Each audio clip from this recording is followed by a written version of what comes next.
नमस्कार। आज आषाढ कृष्ण षष्ठी शके 1938 सादर करीत आहोत ठाणे वार्ता।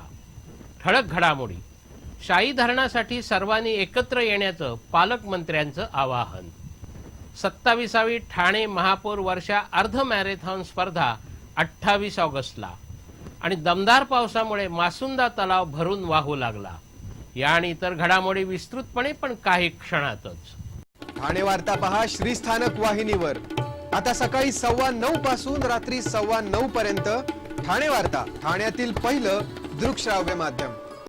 श्रीस्थानक वाहिनी, ठाण्याची स्वतःची वाहिनी।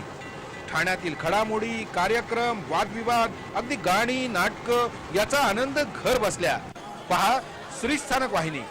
आपल्या ठाण्याचं हक्काचं व्यासपीठ श्रीस्थानक वाहिनी।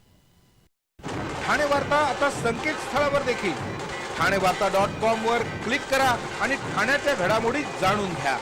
ठाण्यातील पहिलं ऑनलाईन माध्यम ठाणेवार्ता.com। नमस्कार मंडळी, दर रविवारी पाहायला विसरू नका। नमस्कार मंडळी, आपल्या प्रश्नांचं थेट उत्तर। ठाणे वार्ता पहा श्रीस्थानक वाहिनीवर। आता सकाळी 9:15 पासून रात्री 9:15 पर्यंत ठाणे वार्ता, ठाण्यातील पहिलं दृकश्राव्य माध्यम। 27वी ठाणे महापौर वर्षा अर्ध मॅरेथॉन स्पर्धा येत्या 28 ऑगस्टला आयोजित करण्यात आली आहे। महापौरांनी काल एका पत्रकार परिषदेत ही माहिती दिली। परिसर स्वच्छ ठेवूया, आरोग्यासाठी धावूया या घोषवाक्याखाली आयोजित करण्यात आलेली ही मॅरेथॉन स्पर्धा महापौर पुरस्कार परिसर सुशोभीकरण योजनेशी जोडण्यात आली आहे। विशेष म्हणजे यंदा प्रथमच खारेगाव ते महापालिका भवन अशी 10 किलोमीटरची एक वेगळी स्पर्धा होणार आहे। 28 ऑगस्टला होणाऱ्या या मॅरेथॉन स्पर्धेचं उद्घाटन महापौरांच्या हस्ते होणार आहे, तर पारितोषिक वितरण सोहळ्याला शिवसेनेचे पक्षप्रमुख उद्धव ठाकरे उपस्थित राहणार असल्याचं महापौरांनी सांगितलं। या मॅरेथॉन स्पर्धेमध्ये टाइम टेक्नॉलॉजीचा वापर केला जाणार असून पुरुषांसाठी 21 आणि 15 किलोमीटर तर महिला आणि पुरुषांसाठी 10 किलोमीटर अशा 3 गटात ही स्पर्धा आयोजित केली जाणार आहे। या स्पर्धेतील धावपटूंना टाइम चिप दिली जाणार असल्याचं महापौरांनी सांगितलं। या स्पर्धेसाठी 7 लाखांची बक्षिसं ठेवण्यात आल्याची माहिती महापौरांनी दिली। या स्पर्धेत ज्येष्ठ नागरिक, महिला आणि पुरुषांसाठी वेगळा गट असून पहिल्यांदाच 2 किलोमीटरची वॉक फॉर फन या स्पर्धेचं आयोजन करण्यात आलं असल्याचं महापौरांनी सांगितलं। जिल्ह्यात होत असलेल्या दमदार पावसामुळे भातसा धरणातील पाणीसाठा 75% तर बारवी धरणातील पाणीसाठा आता 52% झाला आहे। गेले काही दिवस जिल्ह्यातील धरणांच्या पाणलोट क्षेत्रात चांगला पाऊस होत आहे। या पावसामुळे धरणांच्या पाणीसाठ्यातही चांगली वाढ होत आहे। गेल्या वर्षी आजच्या तारखेला भातसा धरणात 440 दशलक्ष घनमीटर पाण्याचा साठा होता, तर यंदा तो 701 दशलक्ष घनमीटर झाला आहे। म्हणजे गेल्या वर्षीच्या तुलनेत पाण्याच्या साठ्यात दुपटीहून अधिक वाढ झाली आहे। तीच परिस्थिती बारवी धरणाचीही असून बारवी धरणात आज घडीला 52% पाणीसाठा आहे। गेल्या वर्षी बारवी धरणाची उंची वाढली नसताना आजच्या तारखेला बारवी धरणात 51% पाणीसाठा होता, यंदा तो 52% झाला आहे। मुंबईच्या प्रवेशद्वारांवर हलक्या वाहनांना पथकरामधून सूट देण्याबाबत राज्य सरकार सकारात्मक असलं तरी सध्याच्या पथकर नाक्यांवरील वाहतूक कोंडी खपवून घेतली जाणार नाही असा इशारा सार्वजनिक बांधकाम मंत्र्यांनी दिला आहे। पथकर नाक्यांवर होणाऱ्या वाहतूक कोंडी विरोधातील टीकेनंतर शनिवारी सार्वजनिक बांधकाम मंत्र्यांनी पथकर नाक्यांची पाहणी केली। गर्दीच्या वेळेत पथकर नाक्यांवर होणाऱ्या कोंडीवर उपाय म्हणून पथकर नाक्यांच्या पलीकडे ठराविक अंतरावर एक पिवळा पट्टा आखून त्या पलीकडे वाहनांची रांग गेल्यास त्या पट्ट्या पुढील वाहनांना पथकर न आकारता सोडून द्यावं असे आदेश पालकमंत्र्यांनी दिले।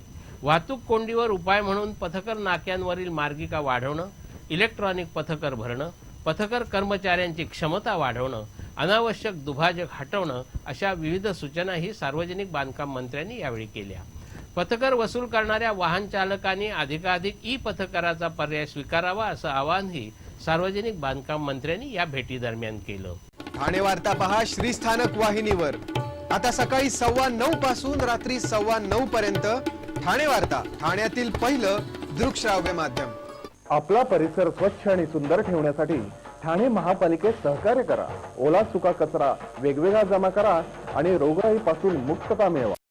ठाणे वार्ता आता संकेतस्थळावर देखील ठाणेवार्ता.com वर क्लिक करा आणि ठाण्याच्या घडामोडी जाणून घ्या.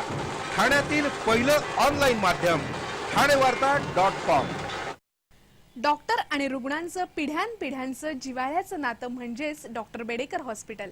आता अत्याधुनिक सोयी सुविधा आणि तंत्रज्ञान युक्त वंध्यत्व निवारण केंद्रात IVF आणि टेस्ट ट्यूब बेबीची ही सुविधा. डॉक्टर बेडेकर हॉस्पिटल, महर्षी कर्वे पथ, ठाणे. 65 वर्षांची निरंतर सेवा. ठाणे वार्ता पहा श्रीस्थानक वाहिनीवर आता सकाळी 9:15 पासून रात्री 9:15 पर्यंत. ठाणे वार्ता, ठाण्यातील पहिलं दृकश्राव्य माध्यम. ठाण्यातील ज्युपिटर रुग्णालयाच्या जागेमध्ये सुरू असलेल्या फॉर्च्यून हॉटेलच्या विरोधात भारतीय जनता पक्षाचे नगरसेवक राजकुमार यादव यांनी केलेल्या जनहित याचिकेवर 16 ऑगस्टला सुनावणी होणार आहे. फक्त रुग्णालय बांधणं या अटीवर राज्य शासनानं ज्युपिटर रुग्णालयाला 10,000 चौरस मीटरचा मोक्याचा भूखंड सवलतीच्या दरात दिला होता. पण नंतर ज्युपिटर प्रशासनानं 75,000 चौरस फूट जागेवर फॉर्च्यून नावाचं पंचताराकीत हॉटेल सुरू केलं. या विरोधात राजकुमार यादव यांनी जनहित याचिका दाखल केली आहे.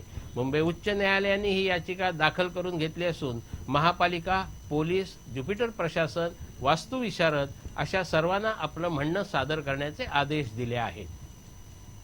जिल्ह्यातील युवकांची मतदार नोंदणी वाढवण्यासाठी वाहन परवाना देण्यापूर्वी मतदार नोंदणी ओळखपत्र आहे का याची सक्ती करण्याचा विचार जिल्हाधिकाऱ्यांनी व्यक्त केला आहे.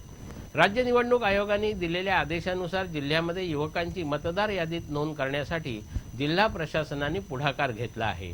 ठाणे, उल्हासनगर तसंच इतर स्थानिक स्वराज्य संस्थांच्या आगामी निवडणुका लक्षात घेऊन जिल्हा प्रशासनानं 18 ते 20 वयोगटातील विद्यार्थ्यांची नोंदणी वाढवण्यासाठी महाविद्यालयांच्या समन्वयाने नोंदणी मोहिमा आयोजित केल्याचं जिल्हाधिकाऱ्यांनी सांगितलं. जिल्ह्यातील 18 विधानसभा मतदारसंघामध्ये मतदार नोंदणी झालेले 18 ते 20 वयोगटातील केवळ 59,729 मतदार आहेत. जिल्ह्यामध्ये एकूण मतदार 56 लाखांच्या घरात असताना त्या तुलनेत युवक मतदारांची टक्केवारी अवघी 1 ते 1.5% आहे.